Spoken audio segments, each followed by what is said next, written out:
दौसे नावाची एक व्यक्ती आहे जी देवेंद्र फडणवीस साहेब जे उपमुख्यमंत्री आहेत त्यांचे OSD आहेत ते तिथं का गेले।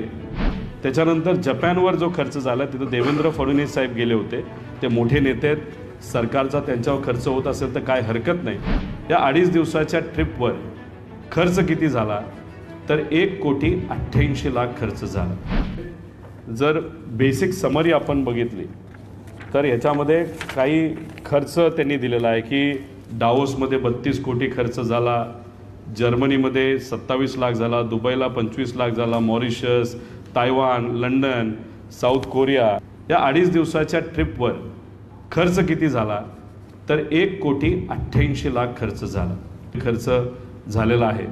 एवढ्या मोठ्या फाईल आपण बघितल्या तर तुमच्या सगळ्यांचा वेळ हा जाऊ शकतो, त्यामुळे जास्त खोलात न जाता याच्यामध्ये खरं तर आम्ही जेव्हा खोलात गेलो तेव्हा फक्त एक उदाहरण आपल्याला सांगतो तायवान या देशाचं। तायवान या देशामध्ये मंत्री महोदय हे गेले नव्हते। तिथं principal secretary industries Harshdeep Kamble साहेब तिथं गेले होते। विपिन शर्मा जे chief executive officer Maharashtra industrial development corporation ते गेले होते।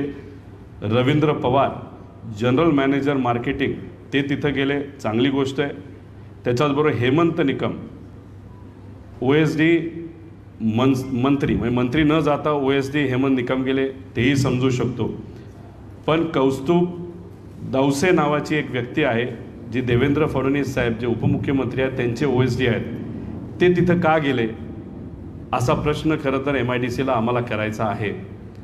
आता ही किती दिवसाची ट्रिप होती तर 6 तारखेला ते तिथं पोचले आणि 9 जूनला ते परत आले, म्हणजे 3 दिवसाची म्हणजे 2.5 दिवसाची ट्रिप होती। या 2.5 दिवसाच्या ट्रिपवर खर्च किती झाला तर 1,88,00,000 खर्च झाला। 1,88,00,000 खर्च मंत्री नसताना तिथे झाला असेल तर मग माझा प्रश्न MIDCला असाही आहे की तुम्ही प्रायव्हेट चार्टरली गेला होता का, प्रायव्हेट विमान घेऊन गेला होता, फर्स्ट क्लासली गेला होता का बिझनेस क्लासली गेला होता। तिथं गेल्यानंतर तुम्हाला घेण्यासाठी रोल्स रॉयस आली, बस आली का टॅक्सीमध्ये तुम्ही गेला। हॉटेलमध्ये राहत असताना तुम्ही प्रेसिडेन्शियल स्वीट जिथं US प्रेसिडेंट राहतात, नरेंद्र मोदी साहेब तिथं गेल्यानंतर राहतात, अशा काही स्वीट मेंडरिन नावाचं 5 स्टार हॉटेल आहे तिथं तुम्ही राहिलात का। मग जो काय जेवण तुम्ही दिलं ते जेवण देत असताना सोन्याचा चमचा, सोन्याचं ताट याच्यामध्ये तुम्हाला वाढण्यात आलं होतं का, आणि ते जेवण झाल्यानंतर सोन्याचा चमचा तुम्हाला परत भारतात घेऊन येण्यासाठी तुम्हाला परवानगी दिली होती का। कारण का दिवसाला जर 60 लाख खर्च तिथं होत असेल या 5 लोकांवर मंत्री नसताना, आणि बैठका काय झाल्या तर त्याच्यातून काय तसं कॉन्क्रीट आपल्याला मिळालं नाही, छोट्या छोट्या अधिकाऱ्यांना ते तिथं भेटले। त्यामुळे असा खर्च तिथं केला जातो आणि हे दौसे नावाची व्यक्ती तिथं का गेली आणि एवढा मोठा प्रमाणात जर खर्च होत असेल आणि या बाजूला आपण ज्या काही सरळ भरती आणि सरकारी भरतीमध्ये हजार रुपये हे गरीब पोरांकडनं आईचं मंगळसूत्र विकून तिथं जर गोळा केले जात असतील आणि तिथं पैसे नाहीत असं तुम्ही बोलता आणि अशा पद्धतीने तुम्ही दिवसाला 60-70 लाख रुपये खर्च करता। आम्ही MIDCला याबद्दलची अजून माहिती मागितली आहे की खर्च कसा झाला, जेवणाला काय खर्च झाला, जेवणामध्ये असे काही खेकडे आले होते का जे कोणालाच भेटत नाहीत पण त्यांना ते भेटले आणि त्याचा एका खेकड्याचा खर्च हा 10 लाख रुपये होता। अशा काही माहिती आम्ही तिथं विचारलेलं आहे आणि याचा फायदा आपल्या राज्य सरकारला आणि युवांना कसा झाला या बाबतीतली माहिती, जी माहिती आमच्या कानावर आलेली आहे याच्यामध्ये असं कळतंय की तिथं भारतीय आणि महाराष्ट्राचा एक व्यक्ती काम करतो ज्याला डायरेक्ट पेमेंट हे दिलं गेलं। आणि मग कसं असतं की पेमेंट दिल्या गेल्यानंतर ही IQ माहिती याच्यात खोलात आम्हाला कागद आल्यानंतर आम्ही बघू काय नाव त्यांचं असेल, भट नामक आहेत का काय हे मला कॉन्क्रीट सांगता येत नाही। त्यांना पैसे दिले जातात, पैसे दिल्यानंतर खर्च हा राज्य सरकार म्हणजे गरिबाच्या पैशावर हा खर्च केला जातो आणि तिथं कॅशमध्ये काही डॉलर नाही तर त्यांची लोकल करन्सी दिली जाते, तिचं शॉपिंग केलं जातं, नाही तर तो खर्च परत भारतामध्ये दिला जातो। ह्याला आपण सायपनिंग ऑफ पैसे असं म्हणलं जातं। हे झालं आहे का याच्यामध्ये शहानिशा ही आपल्या सर्वांना तिथं करावी लागेल। आता आम्ही ही माहिती मागेल असं अनेक लोकांना वाटतसुद्धा नव्हतं। अधिकाऱ्यांना आता कुठंतरी अडचण झालेली आहे। 8 महिन्यांपूर्वी झालेला खर्च हा कसा दाखवायचा अशी आम्हाला आता चर्चा येते की हे जे दौसे नावाची व्यक्ती आहे त्यांना असंही कुठंतरी सांगण्यात आलं आहे की तुम्ही प्रायव्हेटली आम्हाला 25-30 लाख रुपये द्या ऑफिशियली, आणि आम्ही बॅकडेटेड पत्र दाखवतो की तुम्हाला आम्ही पैसे मागितलेत, तुम्ही प्रायव्हेटली ह्याच्यावर आला, अशा प्रकारचे पण आता डॉक्युमेंट आल्यानंतर हे आम्हाला बोलावं लागेल. हे फक्त IQ माहितीवर आम्ही बोलत आहोत. त्यामुळे हा जो काय खर्च तिथं झालेला आहे हा खरं तर सरकारी याच्यावरचा झालेला पैसा आहे. त्यामुळे तायवानबद्दल तुम्हाला सर्वांना मी दाखवलं. त्याच्यानंतर जपानवर जो खर्च झाला तिथं देवेंद्र फडणवीस साहेब गेले होते.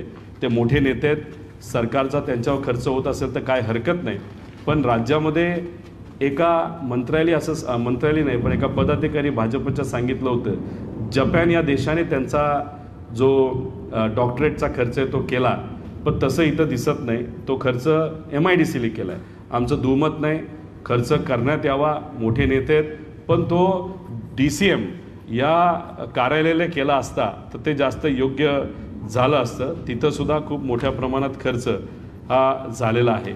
आणि तिथं जर आपण बघितलं MIDCने जे काय खर्च केला तिथं जे केलं, कौस्तुभ दौसे तिथंसुद्धा गेले होते.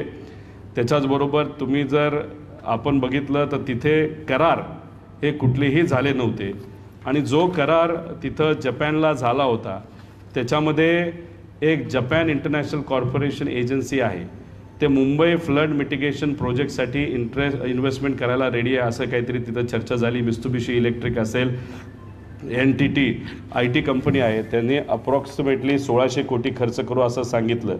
आणि सुमोटो नावाची एक कंपनी आहे, त्यांनी आपल्याकडे कुठंतरी 8000 कोटी खर्च इन्व्हेस्टमेंट करणार असं सांगितलं. करंट स्टेटस सुमोटो कंपनीचा जो आहे त्यांनी 2000 कोटी हे लीजसाठी आम्ही देऊ, मेट्रोच्या ते जे काय त्यांना दिलं आहे असं त्यांनी सांगितलं. लीजसाठी, इन्व्हेस्टमेंट नाही आहे, लीजसाठी तो पैसा आहे. आणि 22 एकर जमीन बॉम्बे डाईंगची, MIDCची नाही, प्रायव्हेट एका कंपनी बॉम्बे डाईंग आणि मॅन्युफॅक्चरिंग कंपनी असं ते काय आहे त्याच्यासाठी 5200 कोटी रुपये हे त्यांनी खर्च आहे. म्हणजे 8000 कोटीचे MOU झाले असं सांगितलं. पण याच्यामध्ये प्रायव्हेट जमीन महाराष्ट्रामध्ये ते मुंबईत घेत आहेत आणि लीजसाठी. म्हणजे कुठंतरी दिशाभूल ही राज्य सरकार या बाबतीत करतं आहे असं आमच्या सगळ्यांचं म्हणणं आहे. लंडनच्या बाबतीत पण मोठ्या प्रमाणात खर्च केला, तसंच साऊथ कोरियाच्या बाबतीत लंडनच्या ह्याच्यात तर खर्च खूप मोठा झाला. आणि त्याच्यात तिथं मुख्यमंत्री गेले नाही, त्यांना ती वेळ झाला नाही असं कुठंतरी आहे. आता ह्याच्यामध्ये उदय सामंत साहेब जेव्हा जर्मनीला गेले होते तेव्हा visited Trump company Germany, promise to invest 300 कोटी. म्हणजे जिथं कुठं MOU काहीच झाला नाही, पण आम्ही फक्त प्रॉमिस करतो, तुमच्यामध्ये इन्व्हेस्टमेंट करतो असं कुठंतरी तिथं चर्चा केली. दुबईच्या बाबतीत तसंच आहे. त्याच्याचबरोबर जर आपण ह्याच्यामध्ये बघितलं तर एका कुठल्या तरी देशामध्ये ते गेले होते, तिथं हुंडाई या कंपनीची इन्व्हेस्टमेंटची एक बातमी आपण ऐकली. ती काय इन्व्हेस्टमेंट डायरेक्ट हुंडाई तिथं करत नाही, जुन्याच कंपनीला म्हणजे 2 कंपनी GM मोटर्स आणि हुंडाई यांच्यामधला तो करार आहे. आणि सांगत असताना इथं सांगितलं की ते मोठ्या प्रमाणात इन्व्हेस्ट करतात, तसं नाही. हुंडाई ही कंपनी GM या कंपनीला पैसे देणार आहेत, तेवढाच करार तिथं झालेला आहे. आणि त्याच्यातसुद्धा आपण जर बघितलं तर डायरेक्ट इन्व्हेस्टमेंट कुठेही येत नाही. तिथं 1000 लोक हे आता उपोषणाला बसलेले आहेत, ज्यांचा मुद्दा अजूनसुद्धा तो संपलेला नाही. महाराष्ट्रातील सर्व बातम्यांचे विश्वासार्ह व्यासपीठ, सकाळच्या सर्व सोशल मीडिया प्लॅटफॉर्मला लाईक, फॉलो आणि सबस्क्राईब करा. तसंच सर्व नोटिफिकेशनसाठी बेल आयकॉन प्रेस करायला विसरू नका.